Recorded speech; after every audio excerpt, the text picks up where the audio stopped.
Okay, yeah, Uma Shankar Singh sir is there. I welcome Dr. Prasoon. You please go ahead with your program. Thank you. So it's my immense pleasure to introduce Dr. Uma Shankar Singh, and I was so overwhelmed while reading his CV. I cannot go through all of them, but what I find is most important things, I just noted it down. Dr. Uma Shankar Singh is a botany alumnus of Ranchi University. He completed his master's in botany from Ranchi University, and after that, he did diploma in forestry and wildlife from Indian Forest College, Dehradun. He was awarded PhD for his work on carbon sequestration in Sal Forest of UP Tarai. He was also awarded DSc degree for his outstanding work on carbon sequestration in planted forest of Uttar Pradesh. He has published more than 24 research papers in various national and international journals of high repute. Dr. Singh has served the Indian Forest Services for over 3 decades at various capacities. He has worked as, for example, Planning Commission of India, Working Plan Officer, Shivalik Forest Division, Dehradun, and few other high-level positions throughout the UP. He has dealt with issues like sustainable forest management, protection, planning, and implementation of different government schemes for the improvement and maintenance of the ecological landscape of our nation. He has also received several awards and honors during his career.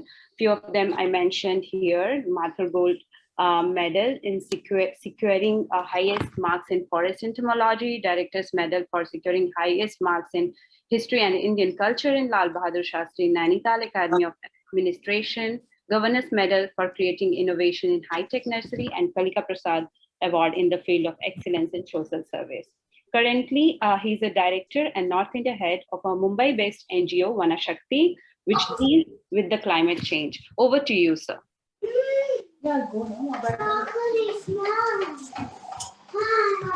Hello juice कर दे क्या? Thank you. मेरी आवाज आ रही है? Yes sir, yes sir, you are audible, we can hear you. I was very excited to come over here because when I was told that I have to talk to boys and girls, so I was so excited that I thought, when Saturday is going to, why Saturday is so away from me. Anyway, I'd like to talk today about the induction in Indian Forest Service.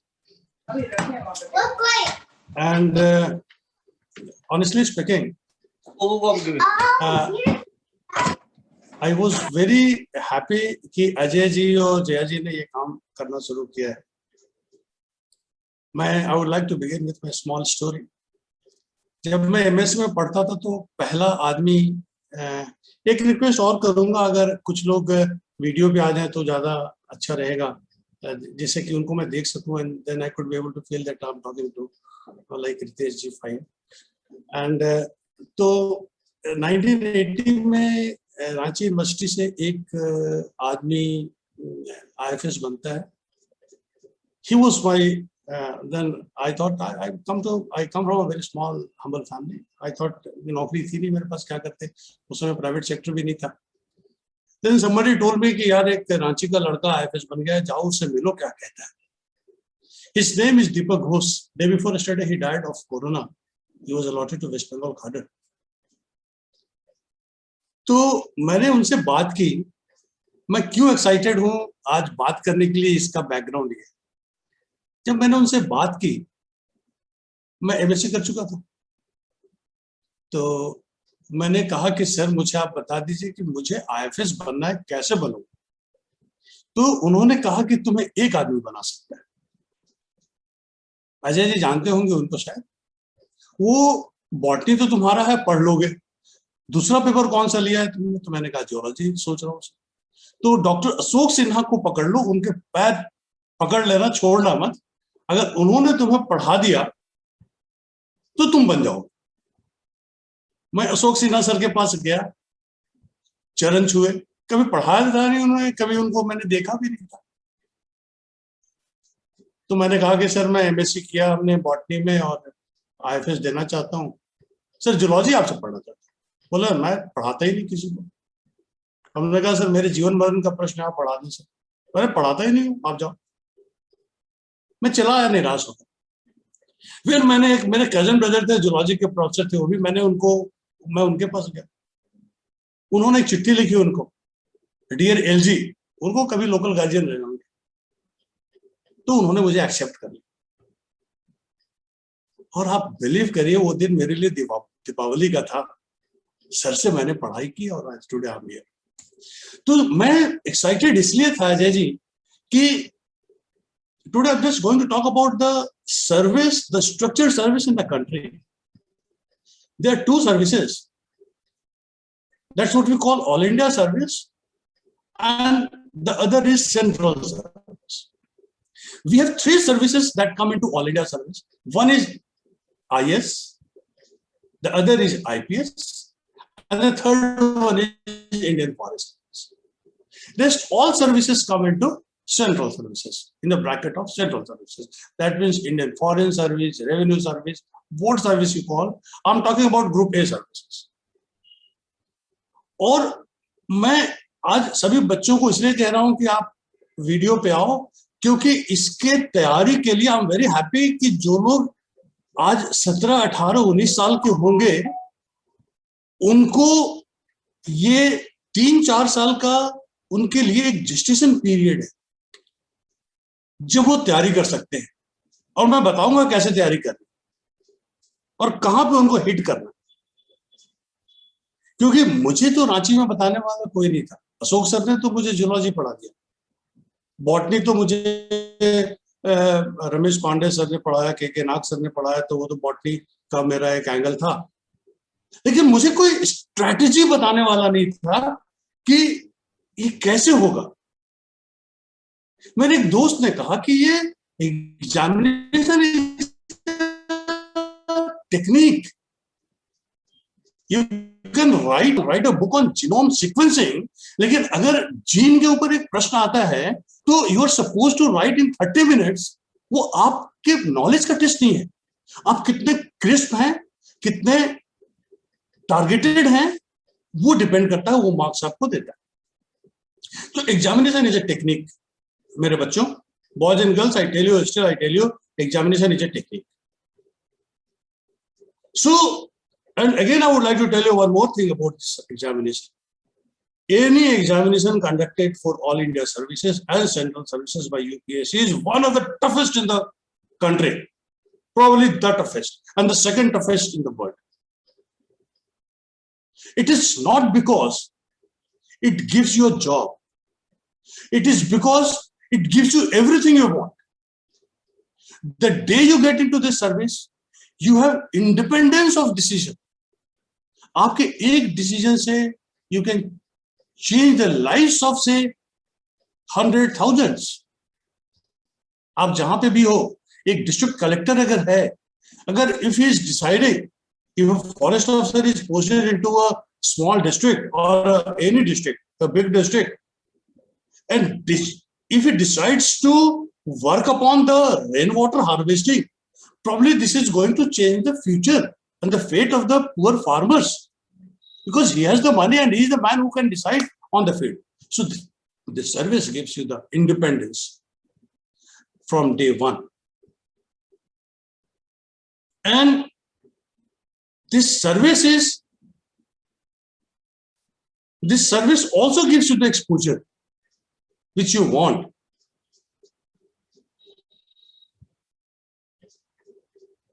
This is one of the structured services in the country which also gives you a latitude of going overseas and look after the work what they have done. Say, I had gone to Canada, I saw what kind of genetics they are experimenting on the trees. In a normal situation, in normal circumstances, I would not have gone there. I would not have gone to the one of the prestigious Columbia University in Canada. I wouldn't have seen that. So that also gives you the kind of exposure you want. The eligibility of this service is, if you want to get into forest service, the basic eligibility that you have to be a science graduate, a simple science graduate. It does not say that you have to have 60% marks or 55% marks or 45% marks. But don't be very happy with this, my dear friends, boys and girls. एक कहने को BSc graduate है, लेकिन जो questions आते हैं वो post graduation level के होते हैं. So this is a mirage. आप लोग जितने बच्चों ये तैयार करना चाहते हैं एग्जाम, इस तैयारी के लिए आपको 3 साल चाहिए. 21वें वर्ष में आप एग्जामिनेशन की एलिजिबिलिटी को क्रॉस करते हो. और अगर आप 21 साल के नहीं हो, मैं अभी आगे आऊंगा डिटेल पे, तो आज से आप तैयारी शुरू करो. एक अपना स्टडी का रूम बना लो. इसमें 14 ऐसे साइंस के पेपर्स हैं जो कि आपको एलिजिबल बनाता है इस एग्जाम को देने की. बॉटनी उसमें एक है, बॉटनी है, जियोलॉजी है, एग्रीकल्चर है, एग्रीकल्चर इंजीनियरिंग है, फॉरेस्ट्री है, मैकेनिकल इंजीनियरिंग है, केमिस्ट्री है, फिजिक्स है, मैथमेटिक्स है. ये सारे पेपर्स हैं. लेकिन 5 ऐसे कॉम्बिनेशन हैं जो आप नहीं ले सकते.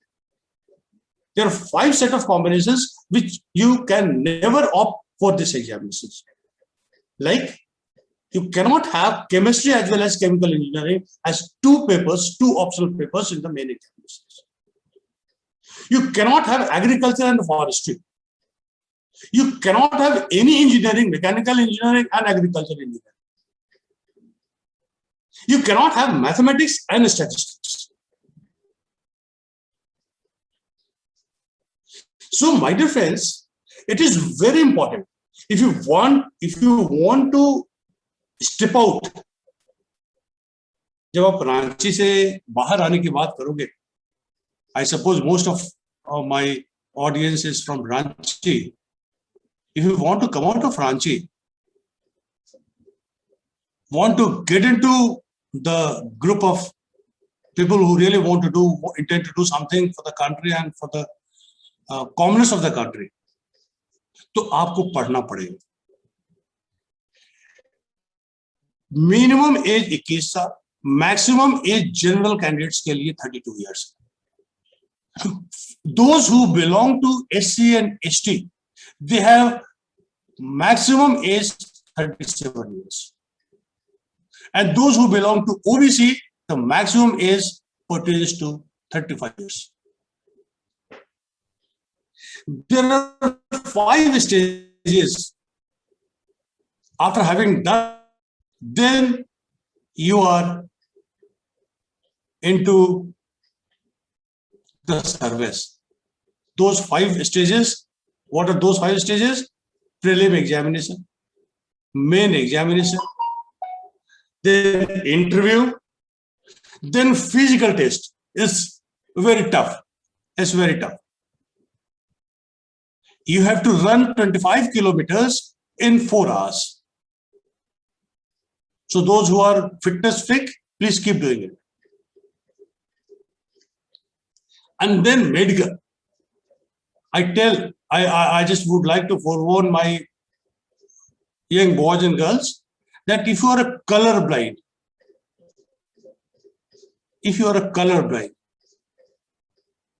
then probably you'll have to look somewhere else.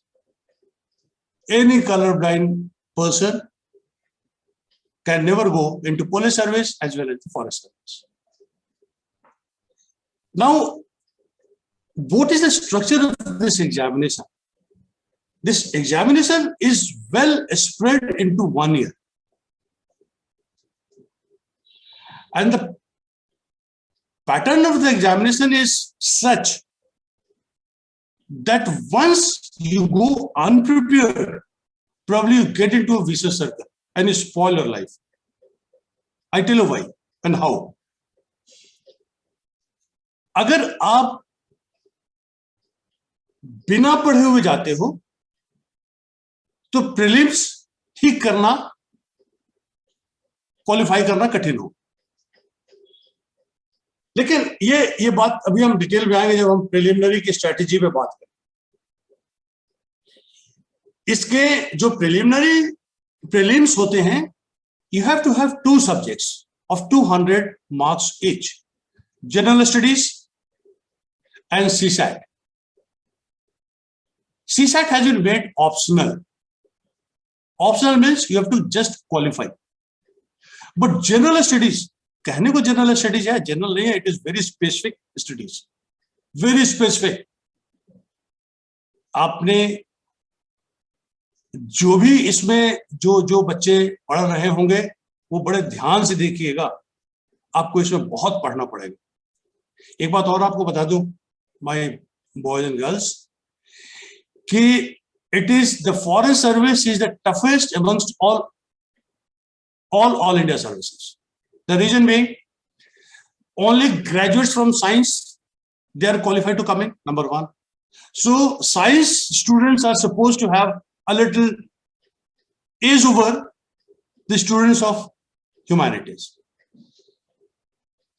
and they compete for one position, and their number is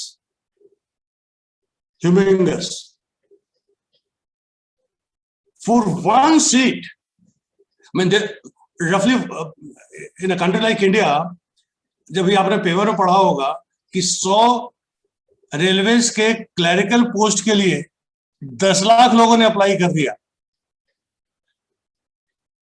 इस सर्विस के लिए जिसमें सीट सिर्फ 43, 50 बहुत होता है तो 100, इसके लिए कम से कम 3 से 4 लाख लोग अप्लाई करते हैं। लेकिन इसे घबराने की बात नहीं है, मैं आपको डरा नहीं रहा हूं, अभी इसके बेटर पार्ट पे आने वाला हूं। तो ये 200 मार्क्स के होंगे जनरल स्टडीज एंड सीसैट। जब आप ये प्रीलिम्स क्वालिफाई कर लेते हैं, प्रीलिम्स क्वालिफाई करने के बाद then you are supposed to get into main examination, and the time span is only 3 to 4 months, my dear friends. So I tell you why this is called a visa circle. और जब आप आएंगे हो तो वहां पे एक English का पेपर होगा जो कि 300 मार्क्स का होगा, एक जनरल नॉलेज का पेपर होगा वो भी 300 मार्क्स का होगा, एंड 2 ऑप्शनल आपको लेने पड़ेंगे। वो दोनों ऑप्शनल में 2 पेपर होंगे 200 के, that means 1 subject has 400 marks, that means 2 optional papers had 800 marks. So this becomes 1400, total 1400 marks,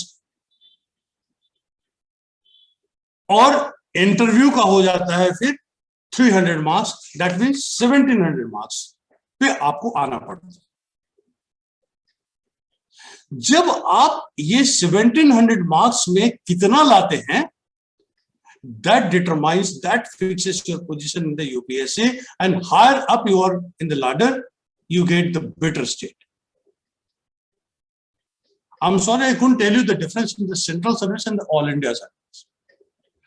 The basic difference in the central and all India service is that all India service is a service governed by the government of India rule, but you are given to states, different states, your services are given to them, but governed by government of India. Whereas the central services, people, they stay in the government of India only. They don't come over to state government. The silver lining with all India service is that if you want to go to government of India, you can go on deputation and stay there. That means you are having double exposure. You are having exposure of the state as well as the government of India. And you have better chances to understand the difficulty at the field level. Say a collector or a DFO who is working at the field level, he understands how the agroforestry works, how the social forestry works, and when he goes to government of India and looks after the policy formulation, probably he is better equipped than most of them who are working in the central service. He is better equipped to lay down the policy because he has confronted the villager, he has confronted the commoner of the district. So this is the difference in central service and all India service. अभी एक अच्छी बात बता दूं,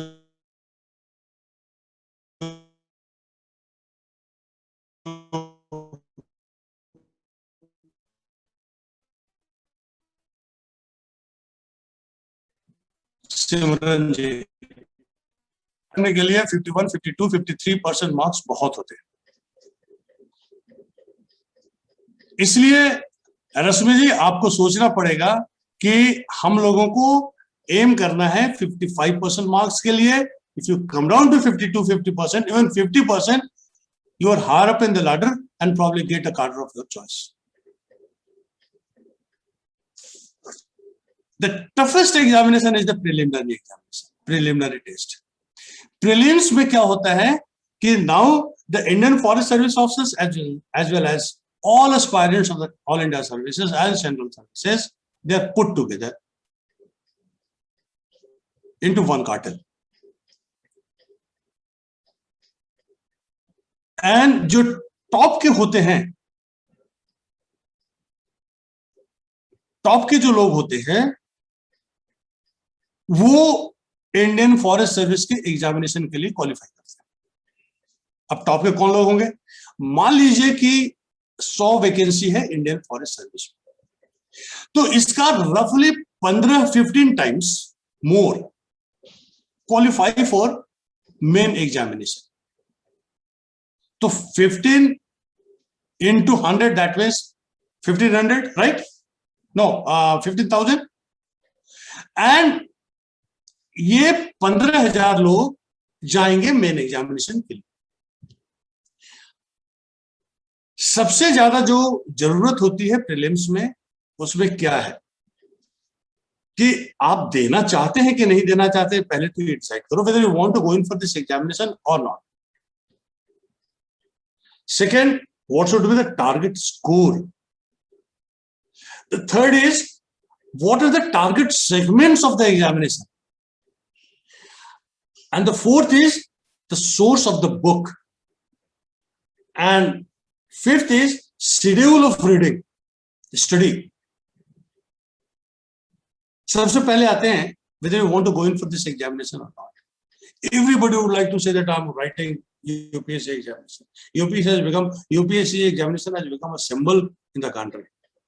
बहुत लोग तो गांव में वो एडमिट कार्ड देख के लोगों की शादियां होती है कि मेरा बेटा तो IAS बन रहा है, इसलिए वो शादी तय करते हैं। मतलब it has become a symbol. लेकिन जैसे जैसे एग्जामिनेशन पास आता है लोग ड्रॉप करने लगते हैं। इसका मतलब है कि कहीं ना कहीं कोई दिक्कत है स्ट्रेटजी में। We will have to look at it, my dear friends. What are those difficulties? You must find it out. मेरा मानो, because I have been to this service. I've served and I have already gone through the trauma. तो वो बच्चों के सफलता के chances ज्यादा हैं जो 21वें वर्ष के 3 साल पहले या 2 साल पहले पढ़ना शुरू करते हैं। अगर आपने 21 के पहले पढ़ना शुरू कर दिया, 2 साल पहले मानकर चलो, तो आप सोचो कि 2022 का जो प्रीलिम्स है आप उसके लिए बैठो। इसका मतलब 2022 के प्रीलिम्स देने के लिए आपको 2019 की तैयारी चाहिए। और अगर ये 2021 है और जो लोग अभी आज की तारीख पे 18 साल के हैं या 19 साल के हैं या इवन 21 साल के भी हैं, तो 2 साल उनको पढ़ने में लगेगा। ये इनका शेड्यूल है पढ़ाई, यू कांट कटेल इट। अब मैं बताता हूं कैसे ये विषय सर्कल। आपने प्रीलिम्स दे दिया और क्वालिफाई भी कर गए। क्वालिफाई कर गए तब तो ये बहुत बुरी बात है। मैं आपको बताता हूं कैसे। क्वालिफाई नहीं करना ज्यादा अच्छा है। क्वालिफाई कर गए तो उसके बाद 3 महीने का आपके पास, सिर्फ 3 महीने का, 4 महीने का टाइम गैप होता है मेंस के, और 2 पेपर आप 4 महीने में पढ़ नहीं पाओगे। अगर आप ये भी क्रॉस कर गए, मेन भी आपने क्वालिफाई कर, तो आप ये मान के चलिए कि आप उसके कट ऑफ पे, लोअर कट ऑफ पे होंगे। लोअर कट ऑफ पे होने का मतलब है कि इंटरव्यू में तो आप सर्दियां नहीं आएंगे। तो अब इंटरव्यू का रिजल्ट आता है मार्च में, और जो दूसरा प्रीलिम्स होता है वो है मई में या जून में। इसका मतलब दूसरा भी प्रीलिम्स आपका खराब हो। मैं इसीलिए कहता हूं कि 2 से 3 साल पहले बच्चों आप लोग पढ़ना शुरू कर दो। और शुरू करने के लिए क्या जरूरत है आपको? 2 ऑप्शनल्स का चयन कर लो। वो ऑप्शनल क्या क्या हो सकते हैं? अब रितेश जी टीचर हैं, अजय जी टीचर हैं, आप इनसे पूछ लीजिए। बॉटनी एक आप ले सकते हैं, लेकिन इसमें क्वेश्चंस होंगे वो मास्टर्स लेवल के आते हैं, या आपको तैयारी करनी पड़ेगी। दूसरा पेपर क्या लेंगे वो भी आप सोच लीजिए। मैंने आपको मेन्यू दे दिया। अगर आप मुझसे पूछेंगे तो मैंने बॉटनी, चूंकि जियोलॉजी में मेरा बहुत इंक्लिनेशन था, मेरा बॉटनी ऑनर्स था, I wanted to go in for geology honours, but my भैया who was again a teacher, he was professor in botany, he suggested me, he was professor in zoology, he said me, no, you go in for botany. Otherwise I would have gone in for zoology.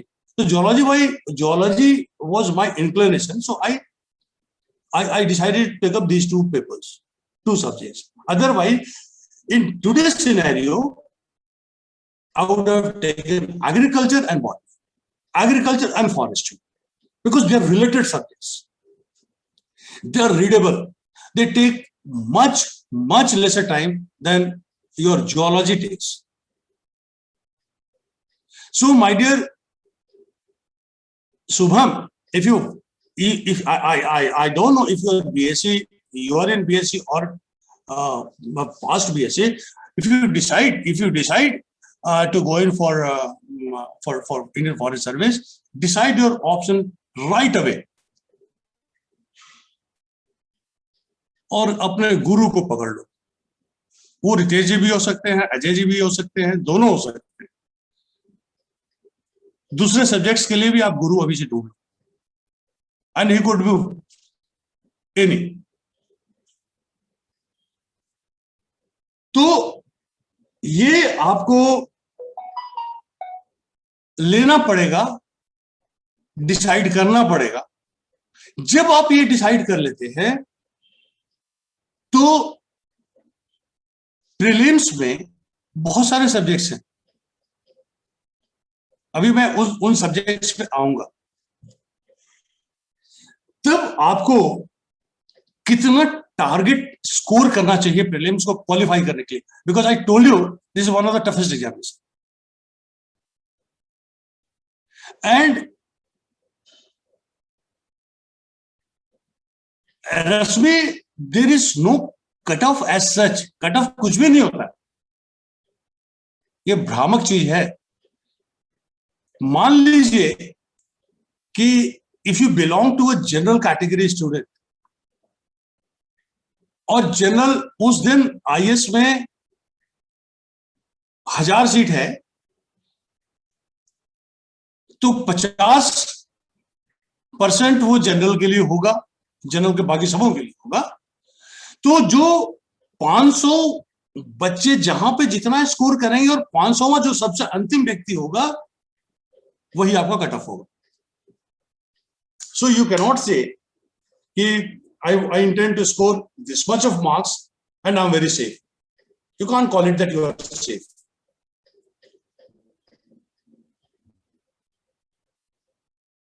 लेकिन फिर भी एक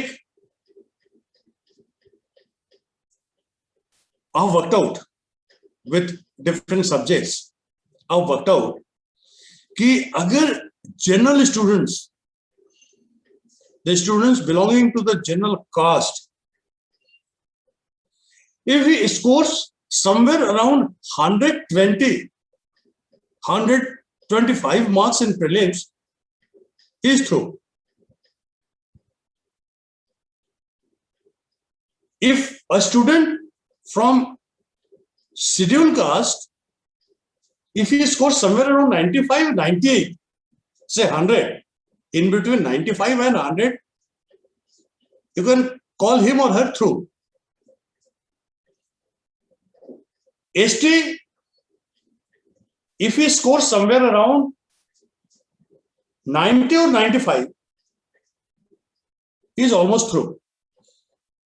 लेकिन OBC के लिए the score goes slightly high, and it is 5 or 10 marks lower than the general candidates. Then the reservation is not for the ladies, not for the girls in UPSC, I understand, though they are fighting for it. So you will not be advantaged. जो लोग विकलांग हैं उनके लिए reservation है, physically handicap, तो वो एक अलग इशू है, इसमें हम लोग कोई भी बात कर सकते हैं। एक चीज और आपको देखना पड़ेगा प्रीलिम्स में कि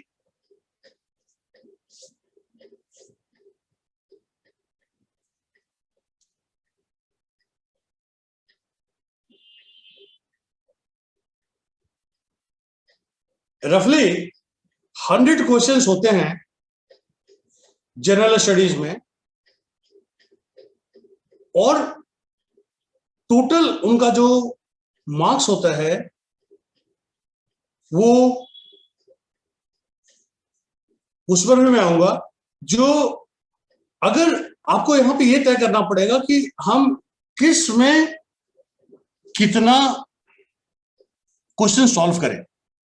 अगर मान लीजिए आपने डिसाइड ये कर लिया, एक क्वेश्चन 2 नंबर का होता है, आपने ये डिसाइड कर लिया कि मैं पूरे 100 क्वेश्चन करूंगा,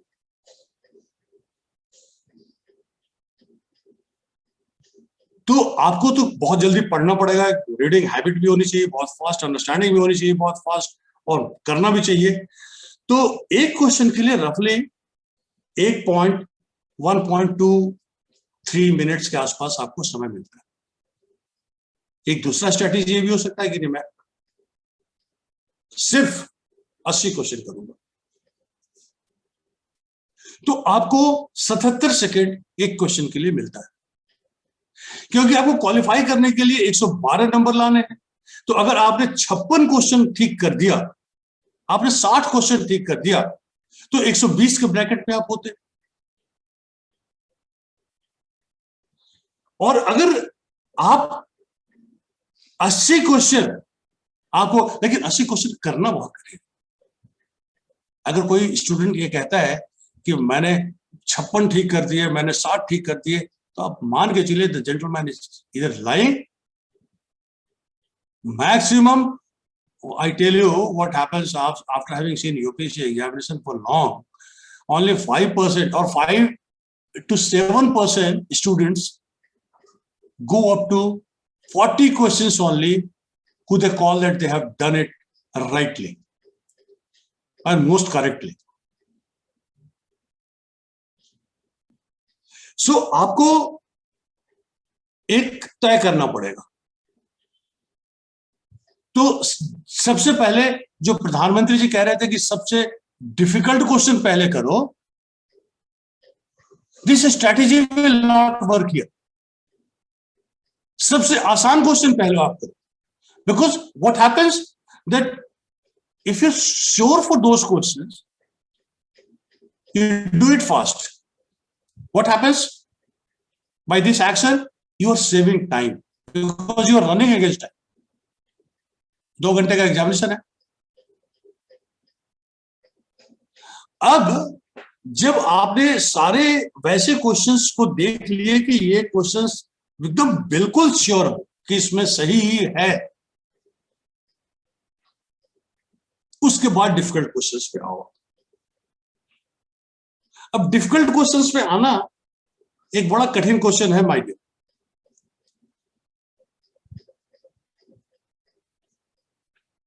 बॉयज एंड गर्ल्स, यहां पे एक वर्ड होता है तुक्का लगाना। यूपीएससी ये नहीं चाहती है ना कि आप तुक्का लगाने से रिजेक्ट हो जाओ। यूपीएससी ये चाहती है कि तुक्का लगाने से आपको फायदा ना हो। I tell you how. And why तुक्का लगाना is good. तुक्का लगाना should not be taken in a very wrong way. Honestly speaking, what happens that this is your remembered memory inside your chip. आपने जो पढ़ाई की हुई है, आप 3 साल पढ़ते रहते हैं ना, मतलब psychologically the best psychologists of the world they also say that you can't retain 100%. अब बहुत कुछ, अगर आपने आँख कान नाक खोल के चल रहे हैं सड़क पे, रितेश जी आपके साथ हैं, अजय जी कुछ हैं, और वो कुछ बॉटनी की बात कर रहे हैं, आप थके हुए, लेकिन ऐसी कोई बात 2 बात आपने सुन ली, आपके दिमाग में मेमोरी में वो चला जाता है। और जो समय आता है वो उस समय आता है जिसको तुक्का लगाना आप कहते हैं, वो आपका रिमेंबर्ड स्टडी है। अब देखिए क्या होता है, एक क्वेश्चन के लिए 2 मार्क्स सही क्वेश्चन के लिए, और अगर गलत होता है तो 0.66 मार्क्स आपके कट जाते हैं। That means if you correct 1 question right, if you mark 1 question right, you get 2 marks, and if you mark a question wrong, your 0.66 marks, 0.66 वो डिस्काउंट हो जाता है, that goes in negative marking. अब आप देख लीजिए, मैं 4 सिनेरियो आपको बताता हूं, या 2 ही बता देता हूं। आपने पहला क्वेश्चन देखा, आपको लगा कि भाई ये तो ऐसा है कि चारों ऑप्शंस जो आंसर्स के हैं, ये तो पता नहीं मैं कहां पे यहाँ गई, मैं सही जगह आया हूं एग्जाम देने की नहीं, ये चारों क्वेश्चन मुझे नहीं आते। आप वैसे क्वेश्चंस को छोड़ दीजिए, बिल्कुल छोड़ दीजिए। वैसे क्वेश्चंस 5-6 होंगे, ओनली 5 और 6, ज्यादा नहीं होंगे।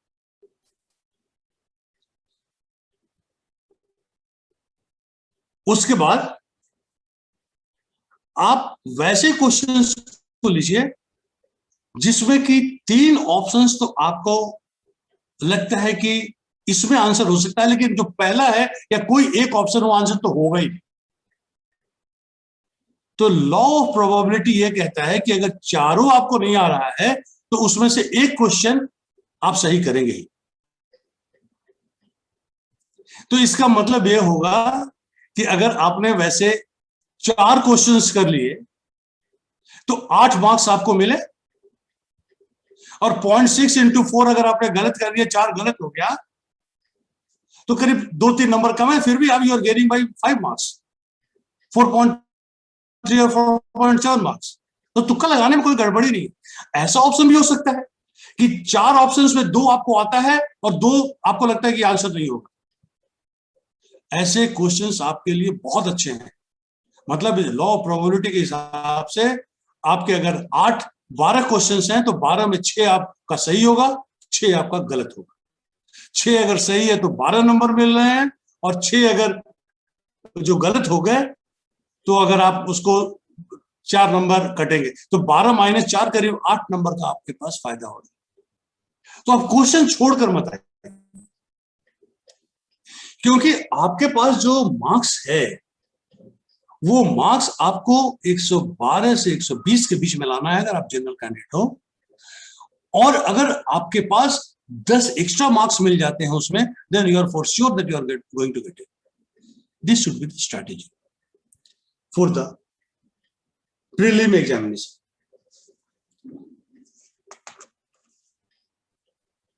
अब देखिए जनरल स्टडीज में कौन कौन से सब्जेक्ट होते हैं।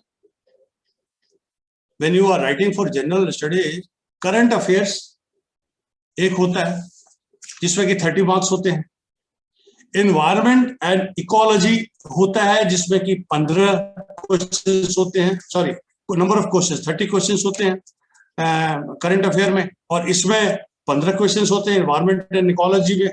ज्योग्राफी में 10 क्वेश्चंस होते हैं। हिस्ट्री एंड कल्चर में 15 क्वेश्चंस होते हैं। सोशल एंड इकोनॉमिक डेवलपमेंट में आपके पास 10 क्वेश्चंस होंगे। पॉलिटी से 8 क्वेश्चंस होंगे। अब एक एक करके आइए आप। किस सेगमेंट में सबसे ज्यादा ध्यान दें? भाई बॉयज एंड गर्ल्स, जो सबसे ज्यादा चीज मांगता है करंट स्टडीज, करंट अफेयर, आप उसमें ज्यादा ध्यान दोगे ना। उसमें 30 से 35 क्वेश्चंस आ रहे हैं आपके पास, तो इसके लिए क्या करना पड़ेगा? पता नहीं how many of you are studying newspaper daily. आप एक न्यूज़पेपर पढ़ने की आदत डालिए, अगर आप नहीं पढ़ रहे हैं तो। I don't know, but Ranchi express तो बिल्कुल मत पढ़िए। इधर you go in for Indian express और हिंदू, दो फायदे होंगे। इन पेपर्स के जो लेख होते हैं, इनका जो एसेज होता है, वो बहुत क्वालिटी का होता है, and that gives you enough strength, enough latitude to understand the subject. तो करंट अफेयर्स अगर आप पढ़ते हैं रेगुलर, तो ये आपको फायदा करेगा। और मैंने बताया कि आपको 2 से 3 साल रेगुलर स्टडी करना है, तब जाकर you can think of getting into prelims. इसके पहले आधी तैयारी के साथ आप एग्जामिनेशन मत दीजिएगा। वैसे 6 अटेम्प्ट्स हैं, 6 अटेम्प्ट्स बहुत होता है। मैं आपसे, आप सबों से, I would like to make a very small humble request that if you want to go in for this examination, go seriously, and 3 attempts are more than. Even if you think that you have not been able to do after 3 attempts, go in for some other access. Go in for some other field area of expertise. Go in for some other services. क्योंकि उसके लिए भी you have to give your best.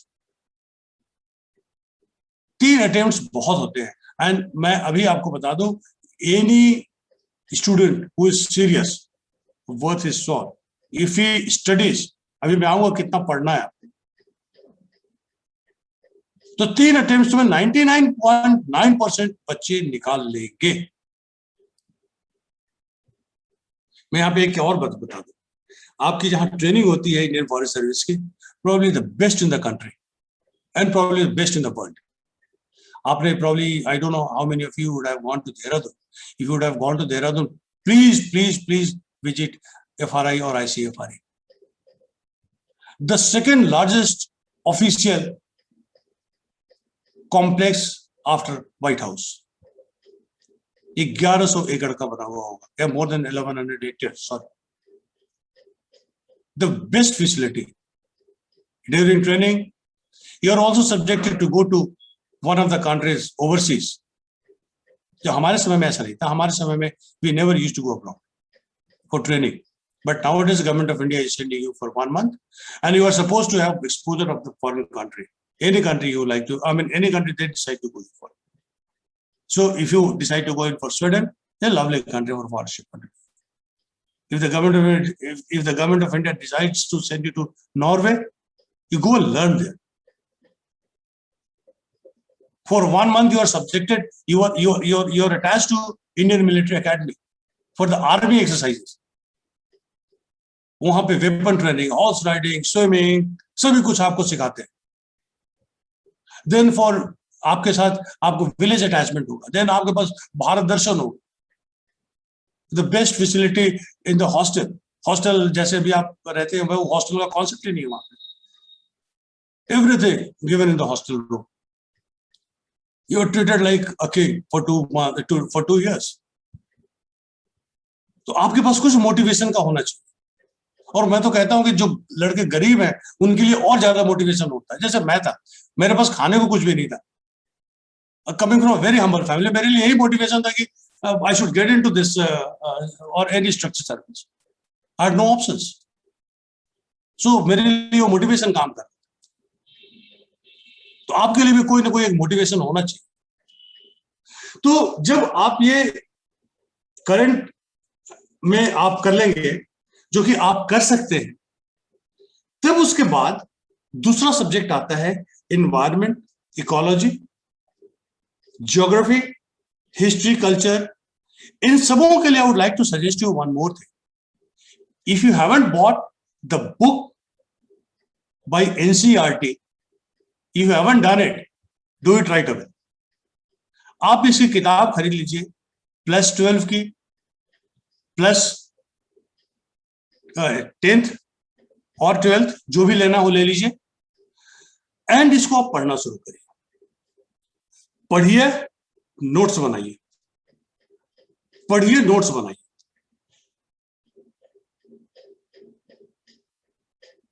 For example, अगर polity पढ़ रहा है, political science पढ़ रहा है और आप पार्लियामेंट पढ़ रहे हैं, तो पार्लियामेंट में आपको सभी चीज पढ़ना पड़ेगा. प्रेसिडेंट पढ़ना पड़ेगा, लोकसभा पढ़ना पड़ेगा, राज्यसभा पढ़ना पड़ेगा, सभी कुछ पढ़ना पड़ेगा.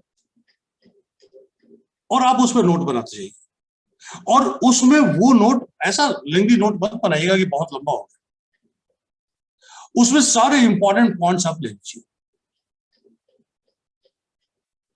और एनसीईआरटी की बुक्स में भी आप मार्कर से वो लाइन लाल, पीला, हरा कर दीजिए, जो कि आपको कभी देखने में भी, जब लास्ट एग्जामिनेशन के पहले एक बार देखना है तो देख लिया. एग्जामिनेशन के पहले पढ़िएगा.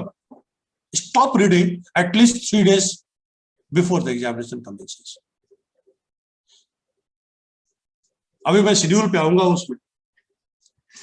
इसके साथ ही कुछ एक ऐसे आपके पास आजकल कोचिंग इंस्टीट्यूट भी है. अब I don't suggest you to go for the coaching, I don't believe, लेकिन उनके कुछ मटेरियल, रीडिंग मटेरियल होते हैं. जैसे आई नो दृष्टि, तो उनका एक क्विक बुक आता है सारे सब्जेक्ट्स पे. The name of the book is quick book. और आप उनके साइट पे भी जाइए, वो अपडेट करते रहते हैं और हर दिन उनका करंट अफेयर में हर चीज आता रहता है. और आप उसको पढ़ते जाइए और वहीं पे आप टेस्ट भी होता है, उन पे टेस्ट भी देते जाइए.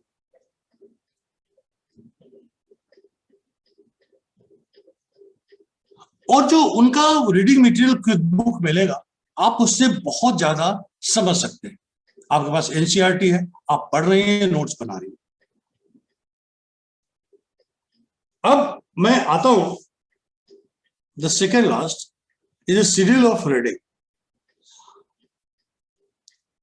My dear friends, anyone who is very serious about this service should at least study 12 hours a day for 3 years.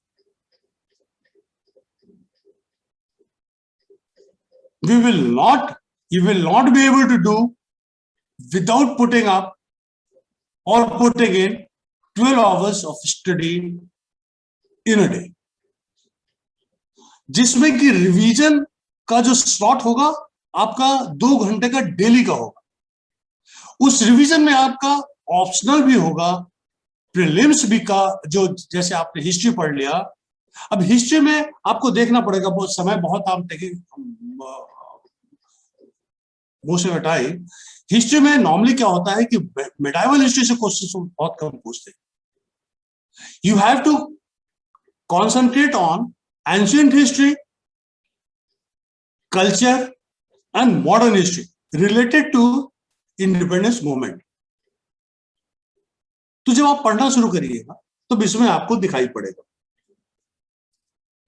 और आप ये क्वेश्चंस बनाते जाइए और प्रत्येक दिन कम से कम 3 से 4 घंटा, 2 घंटा आप जनरल स्टडीज के रिवीजन के लिए और 2 घंटा आप अपने ऑप्शनल के रिवीजन के लिए. आईएफएस के सारे क्वेश्चंस आप पिछले 25-30 साल के ले लें और ऑप्शनल पेपर्स के सारे क्वेश्चंस करने हैं जो डिस्क्रिप्टिव है. और आप ये बात मानकर चलिएगा कि examination, I again would like to insist upon that examination is a technique. You don't have to put in. आप एक स्टॉप वॉच खरीदिए, 30 मिनट्स में examiner wants you to write exactly, to be very crisp, not of the target, और 30 minute में आप उस question को खत्म कर डालिए. मैं एक छोटा सा एग्जाम्पल बताता हूं. आपने पहला क्वेश्चन आपके पास आ गया, अगर कोई एक क्वेश्चन है जो आपने बहुत अच्छा पढ़ रखा है और आपने उस पर 1 घंटा ले लिया लिखने को, अब 20 में आपको कितना देगा? 13 देगा, 14 देगा, 15 देगा, उससे ज्यादा तो देना नहीं। The examiner will not give you more than 80, 90, or examiner will never give you 20. But now look at the quantum of your problem. For rest 4 questions, you are reduced to 2 hours only. तो जब तक आप last question लिखेंगे वो 2 minute 3 minute में आपको खत्म करना पड़ेगा. So divide your time in such a way that every questions, I mean according to the question, and I don't know, वो आपको तय करना पड़ेगा and आपके स्पीड पे कि 30-35 मिनट के अंदर आपको क्वेश्चंस खत्म करनी. और एक लास्ट CSAT का मैंने बताया नहीं, CSAT में 80 क्वेश्चंस होते हैं and just to qualify you have to be correct on 27 questions. इसमें क्या क्या होता है? इसमें मैथ्स होता है, which I'm very sure a science student will do. उसके बाद रीजनिंग होता है and comprehension होता है. And qualifying, I don't think it's very tough. I just wanted to shorten myself and couldn't be able to do much. But anyway, this is what I wanted to tell you, my dear friends. Any questions? I'm open to any question and you could go ahead. Welcome.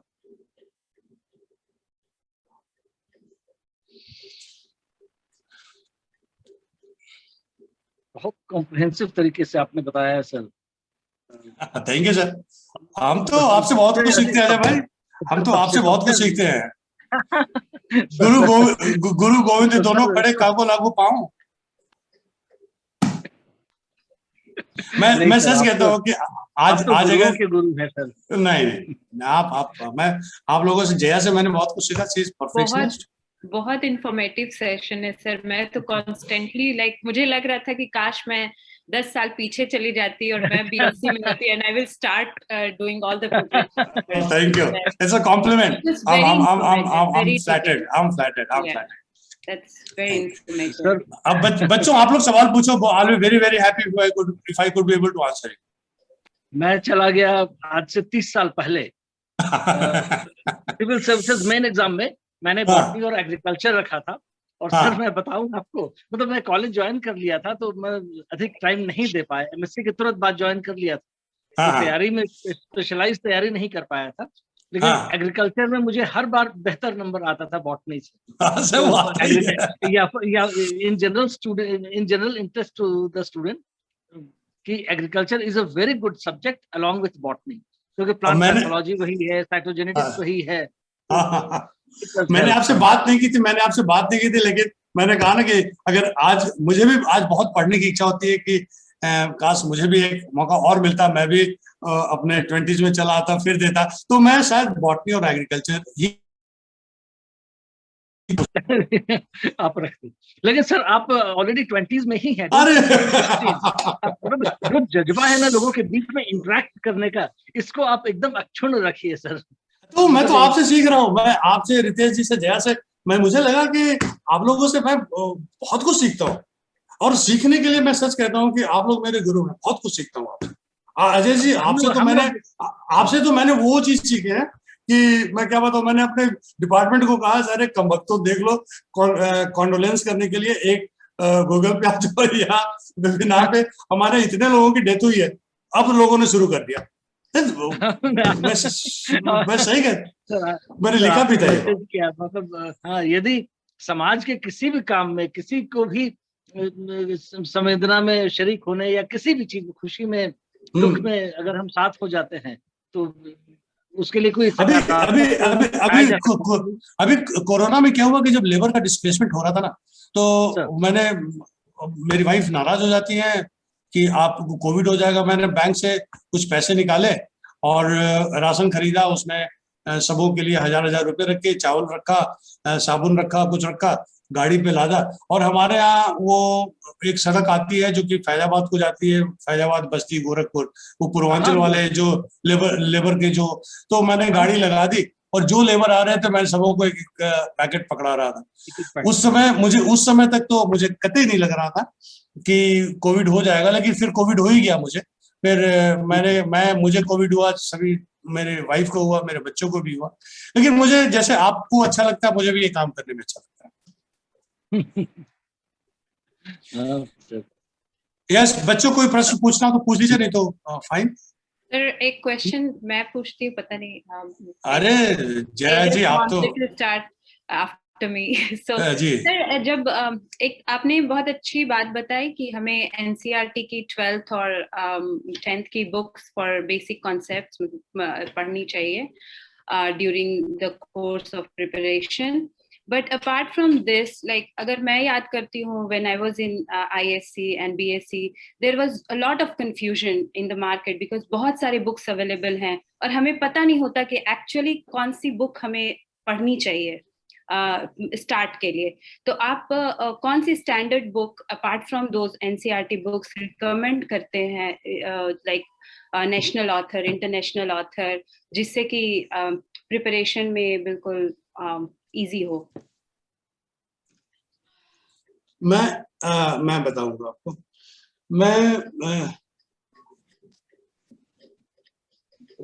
अगर आपको मेरा जवाब पसंद आया तो मुझे माफ करिएगा जय जी। मैंने IFS के लिए सबसे पहले अपने किताबों को कम कर दिया। मैंने एकदम कम कर दिया, क्योंकि जितनी ज्यादा किताब पढ़ो उतना ज्यादा कंफ्यूजन और उतना ज्यादा फोकस करने में दिक्कत होती थी। अग्री। तो मैंने बॉटनी और जूलॉजी में जो इंडियन ऑथर वाली जो किताबें थी, मेरा MSc में specialization physiology and tissue culture था, तो उसमें एक दो फॉरेन ऑथर्स की किताबें पढ़ी थी, लेकिन मैंने इंडियन ऑथर के बुक को बेस किया और जूलॉजी में भी वही किया और NCERT इसमें किया और कुछ नहीं किया। लेकिन अब मैं अपने बच्चों को ये राय दे रहा हूं कि कुछ एक आजकल अब तो टेक्नोलॉजी के ऊपर आ गया है ना। अब तो सारे वो टेस्ट होते हैं, आप टेस्ट गूगल से लीजिए या आप पैसे दीजिए और बहुत सारे ऑर्गेनाइजेशन है जो कि टेस्ट कंडक्ट करते हैं आपको सेट ऑफ क्वेश्चंस ये सब करके। तो दृष्टि एक मुझे अच्छा लगता है, वो नॉन प्रोफेशनल है, तो उनके सभी सब्जेक्ट्स पे जो क्लास नोट्स के फॉर्म में उन्होंने क्विक बुक के रूप में बाइंड करके वो बेचते हैं, मुखर्जी नगर में है वो। तो हाँ, रीडिंग मटेरियल, तो वो पढ़ लीजिए। The idea is not to enhance knowledge, the idea is to get into service.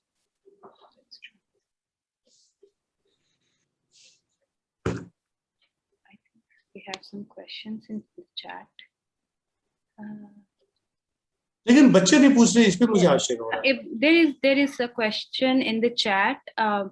Sir, your guidance is very helpful. Can you please guide for exams such as CDS? Also, if there are other opportunities for students? Yes, I can. लेकिन अब उसके लिए ma'am आपको एक session रखना पड़ेगा। अभी इसमें ही जैसे कि मेन एग्जामिनेशन का, इंटरव्यू का, ये सब तो अब वो जब भी आपका स्लॉट अगर आप कभी चाहेंगे, कभी आप करना चाहेंगे, तो I would like to go in for this. No issue. There is more question, sir. Thanks for it's from Sunil. Thanks for a great presentation, sir. Kindly share information on career progression of the service. I couldn't get it, ma'am. क्या करी थी? Sir, kindly share information on career progression of the service. Okay. Yes, चूंकि समय कम था इसलिए मैं नहीं बताया आपको। Sunil ji, I would like to be very precise in it. What happens once you join All India Service, as I told you earlier, that you are supposed to be in the field, in the state also, as well as when you go to Government of India, you step up in the hierarchy ladder. That's why I say you that if you are 18 साल के अभी आपको और 21 साल में अगर आप service में चले आते हो, तो आपको रफली 37, 38, 39, 37, 38 इयर्स का जॉब, एक करियर मिलता है। And ultimately what happens when you go to Government of India, the level of Joint Secretary is the cutting edge. And when you become full-fledged Secretary of Government of India, that corresponds to Chief Secretary, Government of State Government, any state government.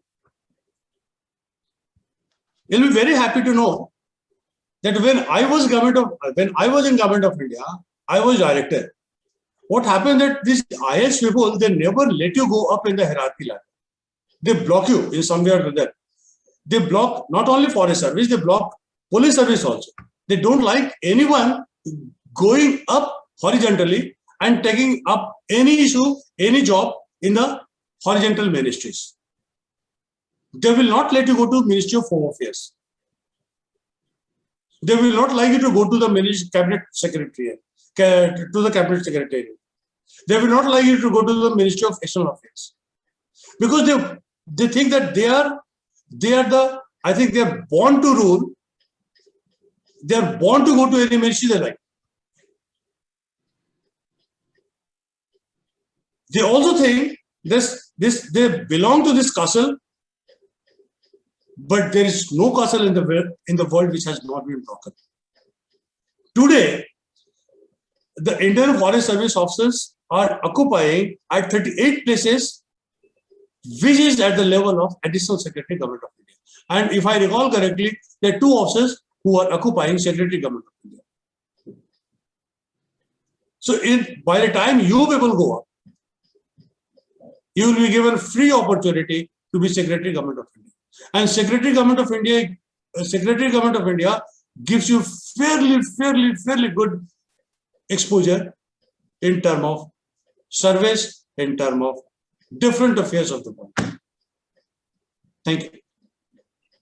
Another question, I think it's a very interesting question. Sir, what would you like you guide students like us about decision making and patiently follow the path even after failures? Even after failures.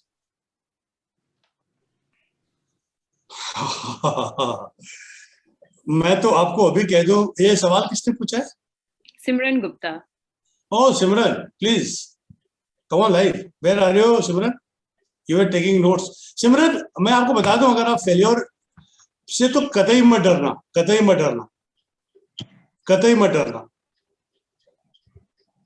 मेरा एक batchmate था, who retired as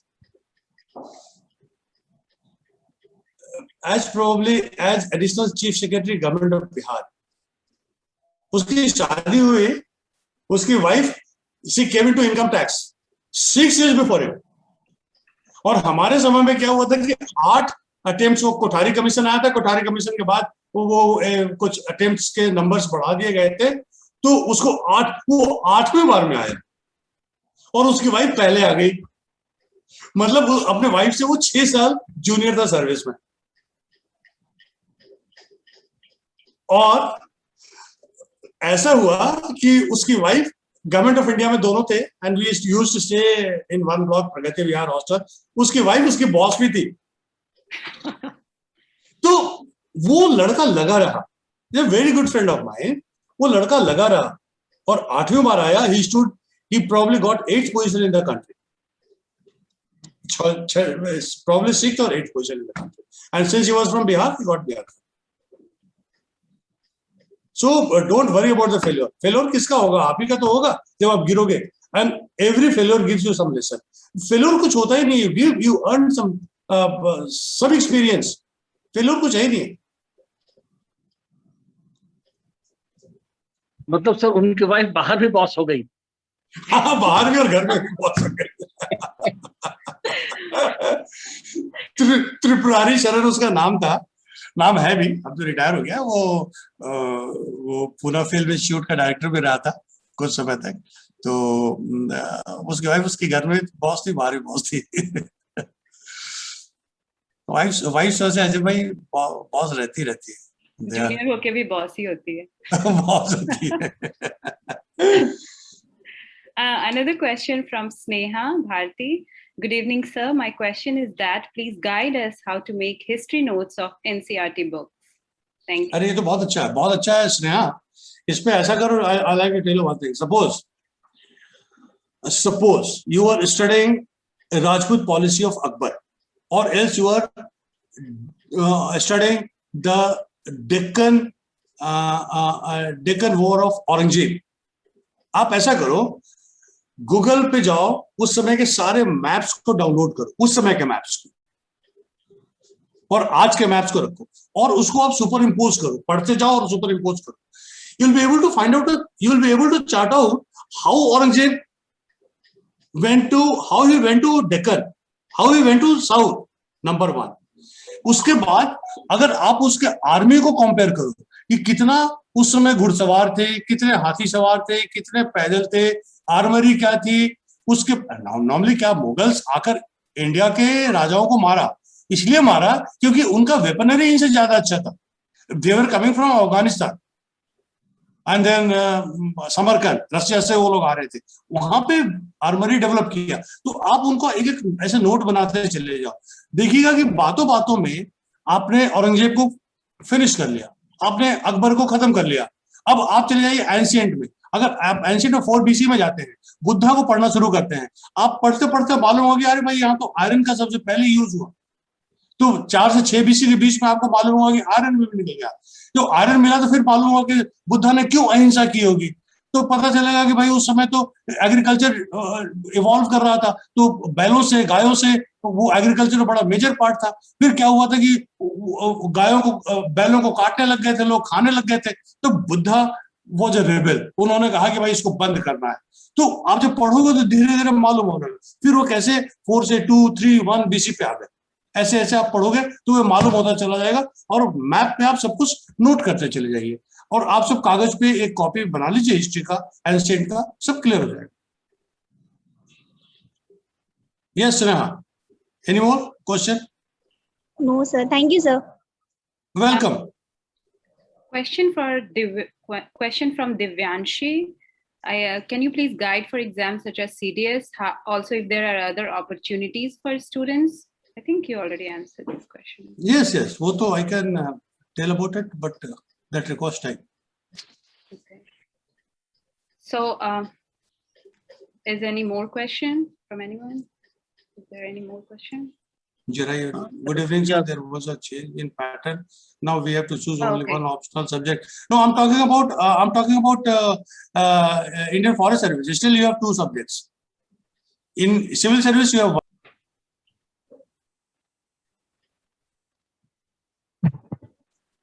Yeah, now you can conclude.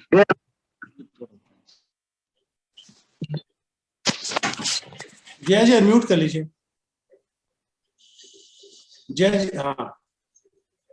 Yes, so at the end, I would like to ask Abhishek sir to do a vote of thanks. Abhishek sir, over to you. Thank you, Jayaji. So first of all, I would like to say thanks to Father Principal Nabros Lakra for granting this permission to this session. Then I would like to say thanks to our speaker Atul Uma Shankar sir for such a fantastic session. I think what Atul sir was talking about, that's a true testimonial for what a heritage we all are having.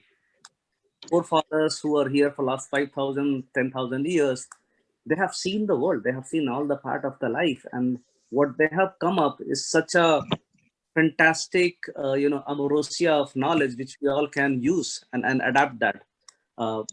We always look at Western culture, Western practices, but our own heritage is so strong, and I think people like him is a great example of saying that what they have learned and what they are doing currently, and they are a great testimonial to let everybody know that earlier people used to think that, oh, you have not learned anything, agar aap seekhiye to aap kheti kare. But he is showing that no matter what position you had in the past, farming is still the best thing. And then so thank you. And again, Uma sir, I wish I could have somebody like you 25 years. Then maybe I was UPSC, must have done UPSC that time. I'm pampered, sir. Thank you. Pleasure to you, sir. Absolute pleasure to hear you. The best was it's all where rubber met the road. Your experiences, your real life experiences, what needs to be done. When I was in college, हम लोग कहानियां सुनते थे कि अरे आपको अगर UPSC करना है ना तो आप ये करो. Nobody would have done that. किसी ने किया नहीं था. कहानियां सब सुनाते थे. And we had no access to anybody who has done those kind of thing or has. So it was कि मेरे एक दोस्त के बड़े भाई ने टॉप किया है. वो दोस्त कौन था वही पता नहीं किसी को. वो सबका बड़ा.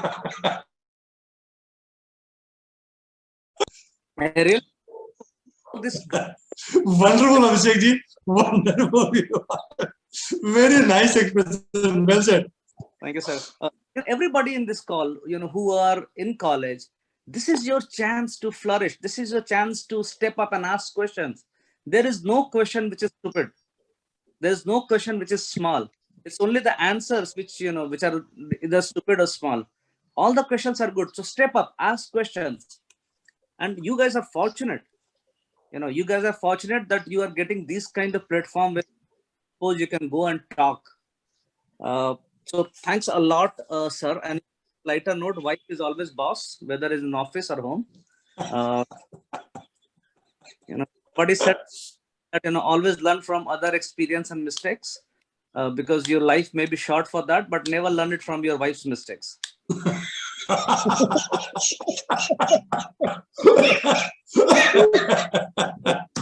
I really appreciate getting all that. I think Jaya will not agree. Wife never do the mistake. Yeah, that's correct. So to Ajay sir, I mean, like, I always say that he is the most youngest member of the group, who is very enthusiastic and always forward looking. I never got a privilege, or I was not fortunate enough to learn from him in classrooms, but I have learned a lot outside of classroom. Yes, great.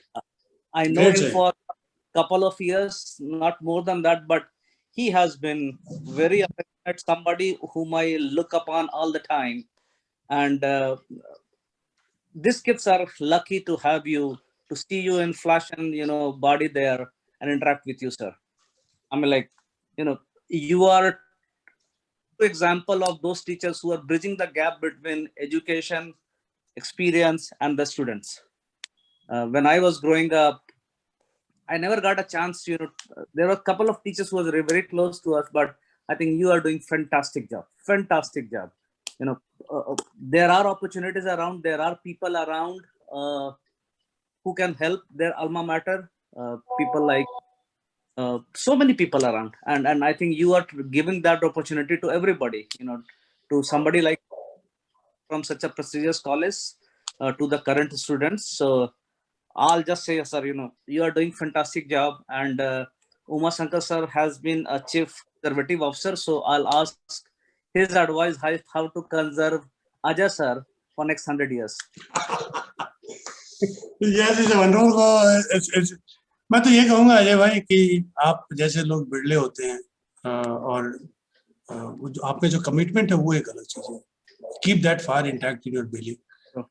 And you don't look at the caste, you don't look at the student, you don't look at the person. आप इन चीजों से बिल्कुल ऊपर हैं. आप दलगत राजनीति से भी ऊपर हैं. आप मेरिट को चाहने वाले लोगों में हैं. ऐसा कोई स्टूडेंट नहीं मिला, जया हो चाहे कोई भी हो, जो ये कहे कि अजय जी ने मेरे लिए. कोई कहने वाला आजकल आज के जमाने में कोई तारीफ नहीं करता सर. आप मेरी बात समझो. एक आप हो अजय जी कि आप सभी स्टूडेंट की तारीफ करते हो, आपके स्टूडेंट सब आपकी तारीफ करते रहते हैं. इसका मतलब है कि आपके जो पॉजिटिव वाइब्स हैं वो आपके स्टूडेंट के पॉजिटिव वाइब्स के साथ बिल्कुल एक दूसरे के साथ मिले हुए हैं. तो ऐसे लोगों को तो सचमुच कहते हैं कि लोग सोना रखते हैं घर में छुपा के, ताले में बंद करके. आपको कंजर्व करना चाहिए. ऐसे लोगों को कंजर्व करें, हर आदमी करे. सर की खास बात है ये ऐसी नहीं है कि सिर्फ वो स्टूडेंट्स को याद रखते, वो उनके रोल नंबर से भी उनको याद रखते हैं, चाहे. हाँ बिल्कुल बिल्कुल बिल्कुल बिल्कुल बिल्कुल.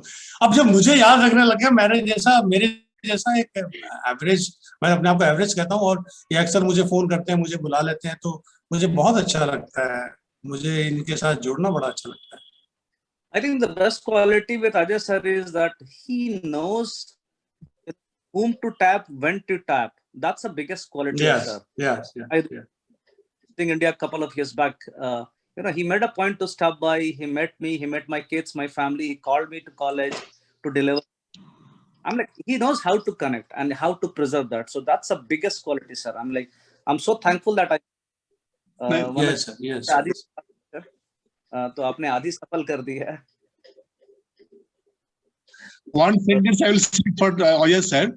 Ayaz sir is 25 years old, young, energetic scientist who is having 30 years of experience. Only that much I can say to Ayaz sir. Okay. Ajay भाई एक रिक्वेस्ट करूंगा कि आप हर महीने में एक बार कम से कम इस तरह का वेबिनार कर लीजिए, जिससे कि हम सभी लोग कोई भी एक आप टॉपिक ले ले, इशू ले ले या कभी कर ले, इसी बहाने आप सबों से बातचीत हो जाती है, बड़ा अच्छा लगता है. It should be done, sir. It should be done at ITASA level. In each and every month, one day should be fixed, one time should be fixed for us, so that we can get back to all of you all the times in a regular manner. And that also can be done by others. आप unmute कर लें अजय भाई, आप बोल रहे आवाज नहीं आ रही, अनम्यूट कर लें. सॉरी, ये ऑनगोइंग प्रोसेस है सर, और ये हर शनिवार शाम 6 से 7:30 8:30. हाँ, बहुत अच्छा है, बहुत अच्छा है, बहुत अच्छा. It is every evening. It is every Saturday evening. And also I would like to. मेरे सामने मेरे कॉलेज के स्टूडेंट्स हैं, BSc MSc के, और मैं समझता हूँ कि लॉकडाउन में सबसे ज्यादा अफेक्टेड ये इस फेज में जो बच्चे हैं. मतलब मैं चाहता हूँ कि आज से 15 साल 20 साल बाद ये बच्चे जब लुकिंग बैक, मतलब पीछे की ओर मुड़ के देखें, तो उनको ये ना लगे कि वो 2 साल था जब हम लोग बर्बाद हो गए. मतलब ऐसा लगे कि डिपार्टमेंट ने कुछ ऐसा किया कि they have got more than compensation. Yes. ये हमारी यही कोशिश है सर. Yes. बहुत अच्छा, बहुत अच्छा. Yeah, and sir, I also would like to thank all the students who are here patiently listening to all those things, who are asking questions. If you have any further questions, please reach out to Ajay sir. Please reach out to your professors, and they will be more than happy to route your questions and get the answers. And last but not the least, Prasun Jaya ji, thanks for coordinating this. It was flawless. Your attention to detail is extremely great. And I think you and I are texting for last couple of days to talk about this. So, thank you all a lot for all the help and effort. And I want to say thanks, a big thanks to everybody who is right now on this call for your time, for your effort, and for your sincerity. Thank you. Thank you so much, sir. Thank you. Thank you all. Okay, bye everyone. Okay. Bye.